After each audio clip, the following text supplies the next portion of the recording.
இந்த சம்ம டிஎன்பிசில ரீசென்ட்டா கேட்டிருந்தாங்க. இதோட ஆன்ஸர் தெரியுமான்னு சொல்லிட்டு, ஒரு நிமிஷம் பாஸ் பண்ணிட்டு, நீங்க வந்து ஆன்ஸர் தெரியுமான்னு செக் பண்ணி பாருங்க. தெரிஞ்சுதுன்னா கமெண்ட்ல ஆன்ஸர் சொல்லுங்க. நானும் இங்க நான் சால்வ் பண்றேன். விக்னேஷ் 2 ஆண்டுகளுக்கு 4% வட்டி வீதத்தில் ரூ. 10,000 கடனாக பெற்றார். பணத்தை சஞ்சயிடம் 2 ஆண்டுகளுக்கு 6% வட்டி வீதத்தில் கடனாக கொடுத்தார். இந்த பரிமாற்றத்துல அவருக்கு கிடைச்ச ஓராண்டின் லாபம் என்ன? இங்க நெறைய பேர் தப்பு பண்ணது என்னன்னு பார்த்தீங்கன்னா, இந்த ஓராண்டின் லாபத்தலாம் தப்பு பண்ணாங்க. ஸோ வாங்க பார்க்கலாம். ஃபர்ஸ்ட் என்ன பண்ணாரு? 2 ஆண்டுகளுக்கு 4% அவர் வந்து என்ன பண்ணணும்? கடன் குடுக்கணும். அப்படிதானே? அதாவது கடன் தொகைய அவர் திருப்பி குடுக்கணும். ஓகேவா? அதே மாரி இன்னொரு இடத்துல அவர் வந்து கடன் குடுத்ததுக்கு அவருக்கு 2 ஆண்டுகளுக்கு 6% வட்டி வீதத்தில் திருப்பி அவருக்கு கிடைக்கும். அப்போ இங்க அவருக்கு லாபம் வரும். இங்க அவருக்கு வந்து அவர்ட்ட இருந்து காசு போகும். அப்போ நமக்கு மொத்தமா 8% 10,000ல 8% நமக்கு என்ன? ரூ. 800 அவர் வந்து திருப்பி குடுக்கணும். கரெக்ட்டா?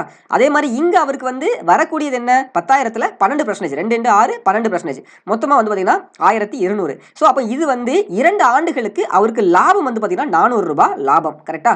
இப்போ ஓராண்டுக்கு நம்ம கேட்டுருக்காங்க. அப்ப ஓராண்டுக்குனா இதுல பாதி. அப்ப 200 எங்க இருக்குதோ அதான் ஆன்சர். சோ 200 ஆப்ஷன் ஏல இருக்குது. ஏ இஸ் த ரைட் ஆன்சர். இந்த சம் உங்களுக்கு புரிஞ்சிருந்துச்சு அப்படின்னா உங்க ஃப்ரெண்ட்ஸுக்கும் ஷேர் பண்ணுங்க.